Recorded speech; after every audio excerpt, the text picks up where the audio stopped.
Assalamualaikum warahmatullahi wabarakatuh. Alhamdulillahirabbil alamin wa bihi nasta'inu ala umurid dunya waddin.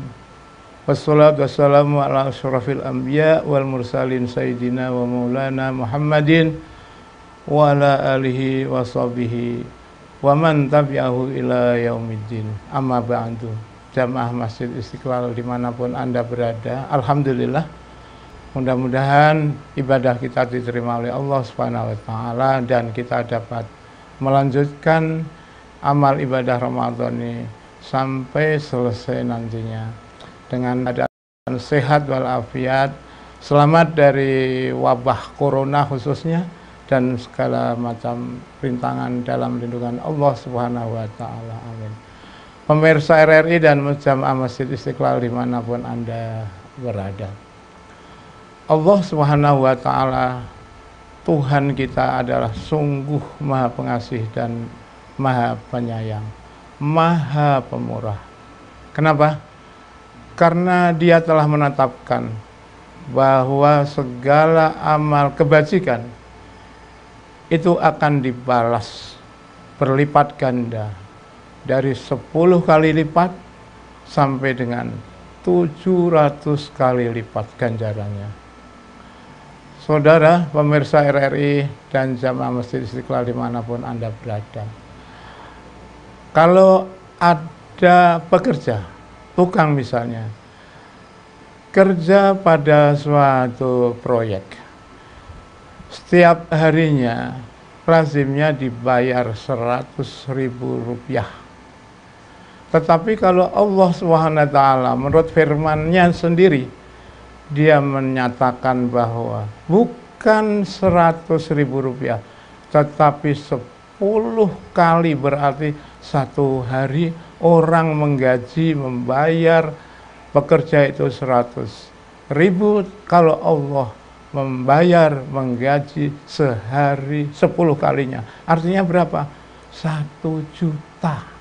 Sehari dibayar 1 juta sampai dengan 70 juta. Allah SWT telah berfirman, man jaa bil hasanati falahu khairum minha walahu asyru amsalihha wa man jaa bis sayyiati fala yujza illa mislaha wa hum la yuzlamun. Artinya barang siapa berbuat baik maka akan diberi ganjaran pahalanya 10 kali lipat. Ini tercantum dalam surat Al-An'am ayat 160. Begitu pula yang tercantum dalam surat Al-Baqarah 261. Itu dinyatakan sampai 700 kali. Itulah kemurahan Allah Tuhan kita. Apalagi kalau amalan dalam bulan Ramadan. Tetapi para hadirin, ada hadis qudsi, firman Allah Subhanahu wa taala langsung kepada junjungan kita Nabi Muhammad sallallahu alaihi wasallam.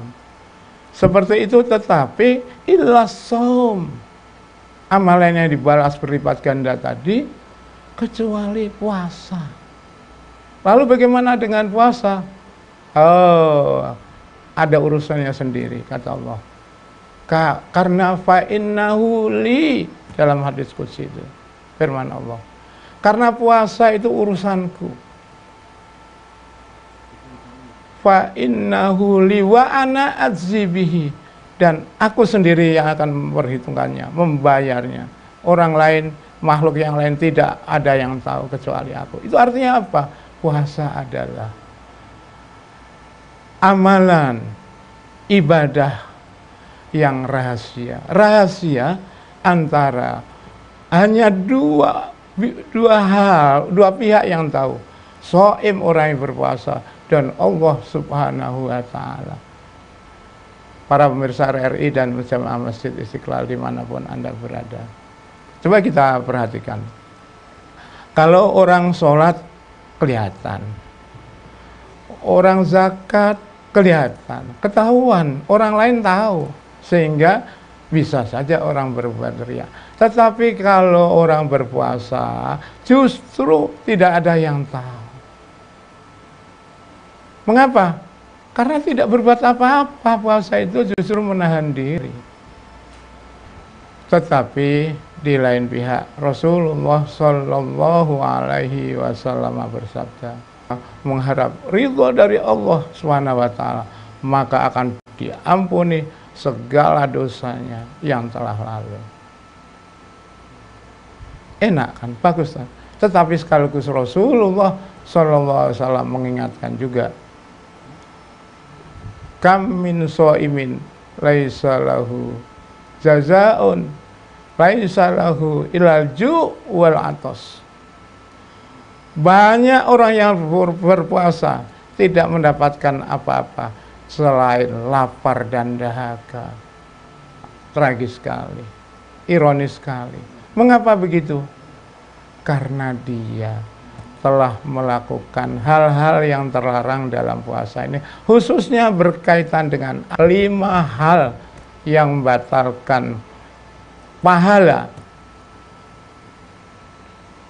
bagi orang yang berpuasa. Rasulullah bersabda, khamsatu asya tuhbitus shaum, al-kadhibu wan namimatu wal ghibatu wal yaminul ghumus wan nadharu bisyahwatin. Ada 5 perkara yang membatalkan puasa. Membatalkan puasa. Apa itu? Yang pertama, al-kadhibu, bohong, dusta. Pertama kali disebut adalah bohong. Karena itu hendaklah benar-benar kita jaga ketika berpuasa ini. Jangan sampai berkata, bertindak, bahkan bohong, dusta. Yang kedua saya teruskan. Wan namimatu wal ghibatu. Hibah itu artinya ngomongin orang. Sekiranya orang yang mendengar diomongin tuh nggak suka, nggak berkenan, itu namanya hibah. Wan namimatu, dan mengadu domba. Ini kira-kira kalau sekarang relevansinya hati-hati dengan telepon seluler, HP. Tidak lagi dengan omongan, tapi dengan jari-jari ini. Hoax, hati-hati dengan hoax. Kita hindari itu. Membatalkan puasa. Kalau kita ini menyampaikan sesuatu yang nggak benar, bohong, ujaran kebencian yang bisa membuat orang marah, mengadu domba, wan namimatu tadi mengadu domba. Yang keempat, wal yaminul ghumus, sumpah palsu. Kelihatannya apa iya sih sumpah palsu itu? Konsekuensinya sangat besar sekali dalam peradilan. Sebenarnya orang itu benar bisa disalahkan, divonis salah. Yang salah bisa dibenarkan karena kesaksian itu disumpah, sumpah palsu. An-nadharu bisyahwatin, yang terakhir, melihat dengan syahwat. Melihat itu dalam pengertian harfiah biasanya difahami melihat aurat, melihat lawan jenis dan lain sebagainya dengan syahwat. Tetapi sesungguhnya dalam pengertian yang lebih luas menurut para ulama ahli hadis adalah bukan saja melihat lawan jenis, tapi melihat keduniawian.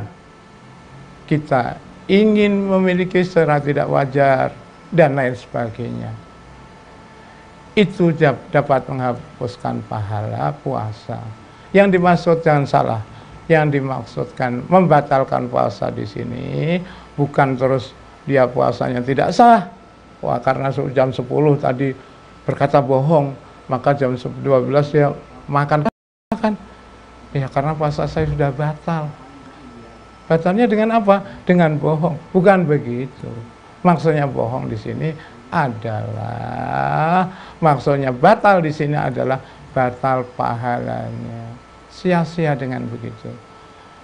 Para pemirsa RRI dan jamaah Masjid Istiqlal dimanapun Anda berada. Jadi begitu besar hikmah daripada puasa dan ibadah pada bulan Ramadan. Pada malam hari ini kita fokus pada keterkaitan diklat pembelajaran tentang akhlakul karimah. Itu tadi yang disebutkan hadis itu jelas. Dan itu benar-benar rahasia memang. Kalau soal puasa pahalanya berapa, tadi kan disebut antara 10 kali lipat sampai dengan 700.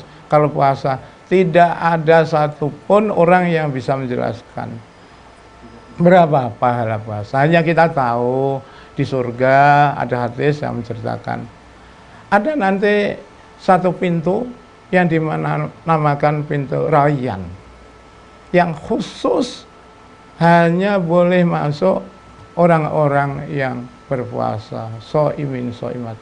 Mudah-mudahan para pemirsa kita semua termasuk orang-orang yang diperkenankan masuk surga dan masuk dari pintu Rayyan tersebut.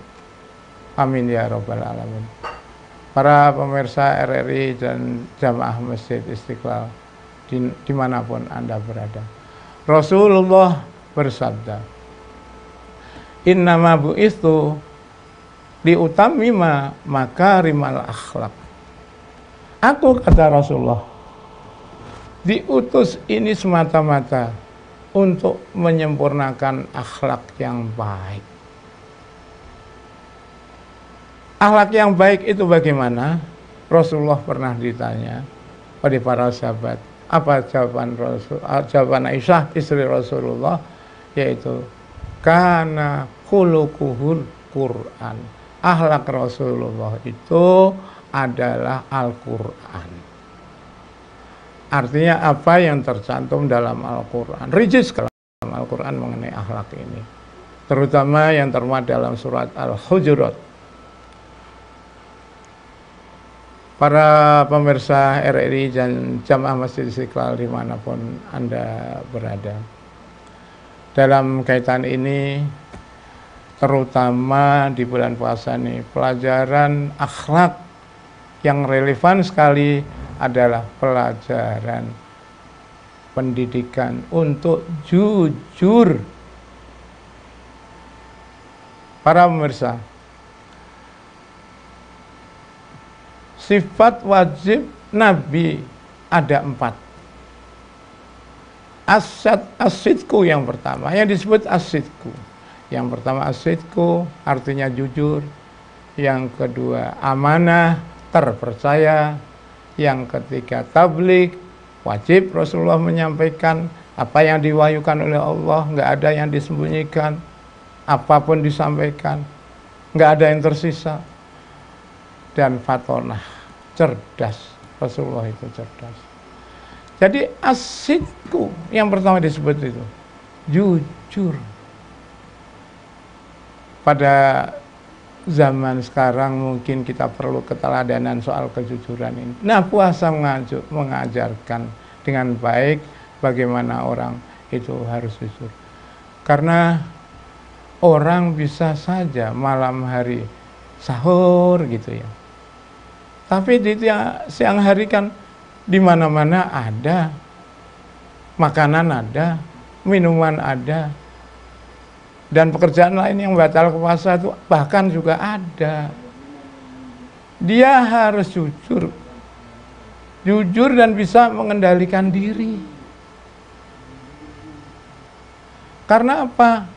Karena Allah, dia yakin bahwa Allah itu melihat. Orang lain tidak tahu, tetapi tetap ada yang tahu apa yang dilakukan, baik secara terang-terangan maupun tersembunyi, yaitu Allah Subhanahu wa ta'ala. Jujur itu penting. Jadi suami harus jujur kepada istri, kepada anak-anak. Istri harus jujur kepada suami, kepada anak-anak. Pemimpin harus jujur kepada yang dipimpin, kepada rakyat, kepala lingkungan, sampai RT RW juga seperti itu. Bahkan yang relevan dengan saat ini, antara pasien, hubungan relasi antara dokter, paramedis dan pasien itu harus ada etika kejujuran. Kalau tidak bisa berapi. Misalnya orang datang ke tim medis, ke dokter, akan ditanya riwayatnya dan lain sebagainya, riwayat penyakitnya terutama. Dia tidak jujur, dia tidak sebutkan bahwa dia sebenarnya kena virus corona, gitu. Dia sembunyikan, tidak jujur. Apa yang terjadi? Maka dia akan tambah sakit. Dokter dan para medis yang membantu dia untuk kesembuhannya, niatnya awal seperti itu, akan tertular penyakitnya seluruhnya. Ini akibat dari tidak jujur. Itulah pentingnya jujur. Bahkan Rasulullah bersabda, hadis ini sangat populer, bahwa ayatul munafik salasah. Tanda-tanda orang munafik itu ada 3. Yang pertama, idza hadatsa kadzaba.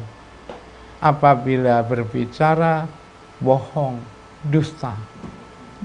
Artinya tidak jujur. Begitu pentingnya posisi kejujuran itu. Wa idza akhlafa wa idza wa'ada dia khona wa idza tumina khona. Wa idza wa'ada akhlafa, apabila dia janji, ciri-ciri munafik yang kedua, dia mengingkari, tidak menepati. Sehari-hari kita akan menemukan hal yang seperti itu. Dan yang ketiga, wa idza tumina khona, apabila diberi amanah dia khianat. Sudah disumpah, teken fakta integritas dan lain sebagainya. Semua dilupakan, semua ditinggalkan. Kembali ke laptop para pemirsa RRI dan jamaah Masjid Istiqlal dimanapun Anda berada. Jadi tanda-tanda munafik, saya ulang, yang pertama itu dusta. Sifat Nabi, sifat wajib Nabi, yang pertama juga harus jujur. Jadi itu artinya apa? Bahwa kejujuran itu sesuatu yang penting dalam kehidupan ini. Bisa dibayangkan, kalau orang berlaku sudah biasa tidak jujur, biasanya menurut para ahlinya, kalau sudah tidak jujur dalam satu hal, dia akan merembet domino. Tidak jujur, hal yang kedua, yang ketiga, yang keempat, yang kelima, dan seterusnya. Akhirnya apa? Akhirnya dia tiap saat ngomong itu tidak jujur, bohong, dan lain sebagainya. Ingat para hadirin, para pemirsa RRI dan jamaah Masjid Istiqlal dimanapun Anda berada, Rasulullah berpesan kepada kita dengan hadisnya yang sangat menarik. Innal mu'mina idza adznaba dzamban kana nutaqu sauda fi qalbi. Seorang mukmin ini orang beriman, ya, apabila berbuat dosa, sekali berbuat dosa, termasuk tidak jujur tadi itu, apa yang terjadi? Kanat nuktatun sauda fi qalbi, maka pada saat itu ada nuktah, titik hitam di hatinya. Hati ini organ rohani, bukan hati river, itu bukan. Apabila dia cepat-cepat bertobat, maka noda hitam itu akan hapus. Tetapi wa in ada zadat hatta taghlu qalbuh, kata Rasulullah. Tetapi apabila dia tambah lagi melakukan dosa, maka ketika itu akan ada titik hitam lagi, melakukan dosa lagi, ada titik hitam lagi, terus hatta taghlu qalbuh, sehingga titik-titik noda hitam tadi itu membungkus seluruh hatinya. Dilanjutkan Rasul, wa dzalika warron fi qouli ta'ala kalla bal rana ala qulubihim ma kanu yaksibun, surat At-Taffif. Itulah yang dimaksud ron, kata-kata ron, lafal ron, dalam firman Allah, kalla bal rana ala qulubihim ma kanu yaksibun. Bukan Allah yang zalim, bukan Allah yang salah. Jangan salahkan Allah. Orang itu sudah hatinya qaswah, hatinya keras, susah sulit menerima dakwah, menerima ajakan kebaikan, karena di hatinya sudah diliputi, terbungkus oleh karat yang menyelimuti hatinya tadi itu. Itulah yang disebut dalam firman Allah tadi. Para hadirin, ini adalah pelajaran yang dapat kita ambil dalam puasa kaitannya dengan diklat atau pelatihan dan pendidikan akhlakul karimah. Para pemirsa RRI dan jamaah Masjid Istiqlal dimanapun Anda berada, Rasulullah Shallallahu Alaihi Wasallam dalam sejarahnya, beliau mengutamakan sekali apa yang dinamakan akhlak. Mari kita pelajari lagi sejarah kehidupan Rasulullah Shallallahu Alaihi Wasallam bersama beliau sangat sayang dan hormat kepada para sahabatnya, bahkan juga sayang kepada makhluk-makhluk selain manusia. Beliau mengajarkan kepada hewan apapun kita harus merasa sayang. Bahkan dalam satu hadis diceritakan, ada orang masuk surga gara-gara memberi minum seekor anjing yang kehausan. Ini artinya apa? Kita harus bukan saja menaruh sayang kepada sesama manusia, tetapi juga kepada seluruh makhluk termasuk hewan. Wa ma arsalnaka illa rahmatan lil alamin. Surat Al-Anbiya. Tidaklah kami utus engkau Muhammad kecuali untuk membawa rahmat kepada seluruh alam. Alam artinya manusia dan seluruh alam ini. Demikian para hadirin, mudah-mudahan ada manfaatnya. Para hadirin, bagian yang terakhir ini ingin kami sampaikan kesimpulan apa yang tadi disampaikan, bahwa ibadah puasa adalah ibadah yang istimewa. Kehadiran bulan Ramadan ditunggu oleh seluruh umat Islam, orang-orang yang beriman, karena di bulan Ramadan inilah ibarat kita ini dalam perjalanan yang panjang, kata Rasulullah, kita ini hidup diibaratkan oleh Rasulullah adalah musafir dalam perjalanan. Dan bulan Ramadan ini adalah kota persinggahan. Setelah kita mengadakan perjalanan panjang 11 bulan, kemudian ketemu 1 bulan yang diibaratkan ini sebagai kota persinggahan. Di sini ada segala fasilitas yang diperlukan. Setelah kita kotor badan kita, udah berhari-hari tidak mandi, ada daki, ada keringat, badan udah bau, dan lain sebagainya. Dosa itu seperti itu. Maka di bulan Ramadan ini kita diberi kesempatan oleh Allah SWT untuk kafaratul dzunub, menghapus dosa, minta ampun kepada Allah SWT. Karena itu hadis yang dinyatakan oleh Rasulullah Sallallahu Alaihi Wasallam beri peringatan.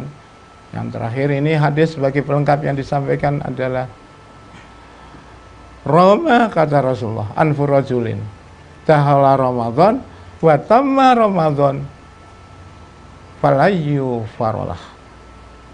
Sungguh rugi orang yang diberi kesempatan bertemu pada bulan Ramadan seperti kita saat ini. Wa tamma Ramadan, ketika Ramadan itu telah selesai, falayyu farolah, dosanya belum diampuni oleh Allah SWT. Mengapa? Karena tidak memanfaatkan dengan baik pada bulan Ramadan ini. Kita istighfar, minta ampun. Kita gunakan untuk ibadah, ibadah yang istimewa, yang hanya bisa dilakukan pada bulan Ramadan, misalnya sholat tarawih. Pada saat wabah corona ini, sholat tarawih kita lakukan di rumah dan di kediaman kita masing-masing. Karena apa? Karena memang ibadah itu penting, namun menjaga keselamatan sesama, diri kita dan orang lain, termasuk orang-orang yang kita cintai, itu juga sangat penting dan itu diutamakan. Darul mafasid kaidahnya muqaddamun ala jalbil masolih, bahwa menolak mafsadah, kerusakan, bisa menjadikan orang tertular COVID-19 atau kita yang tertular corona. Jiwa manusia itu harus diutamakan, muqaddamun ala jalbil masolih, daripada mendatangkan kebaikan. Kebaikannya itu apa?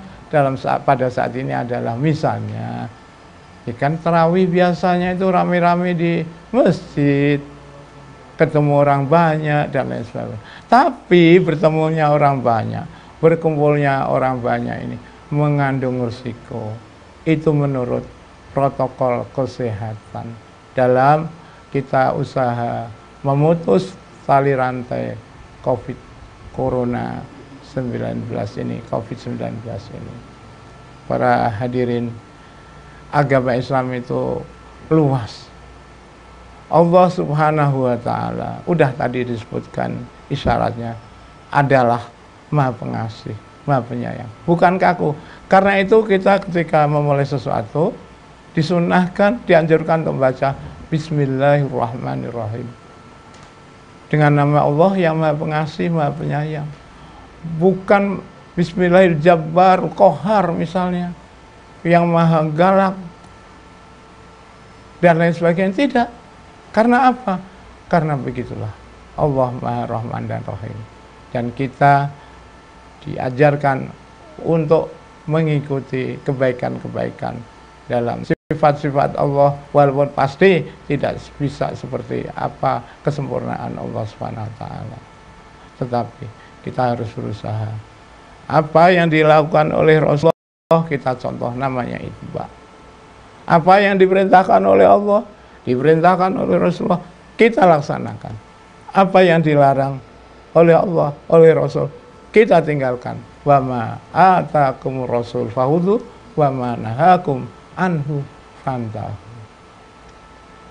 Para pemirsa RRI dan jamaah Masjid Istiqlal dimanapun Anda berada, justru pada saat kita ini harus tinggal di rumah aja katanya, itu kesempatan yang sangat baik kita bersama keluarga kita melaksanakan ibadah, merajut kembali hubungan antar keluarga, suami istri dan anak-anak yang mungkin selama ini kurang gitu. Sekarang kita rajut kembali dengan kebersamaan itu. Kita bisa saling menghargai dan menyayangi. Terima kasih. Mohon maaf apabila ada yang kurang lebihnya mohon dimaafkan. Billahi taufiq wal hidayah.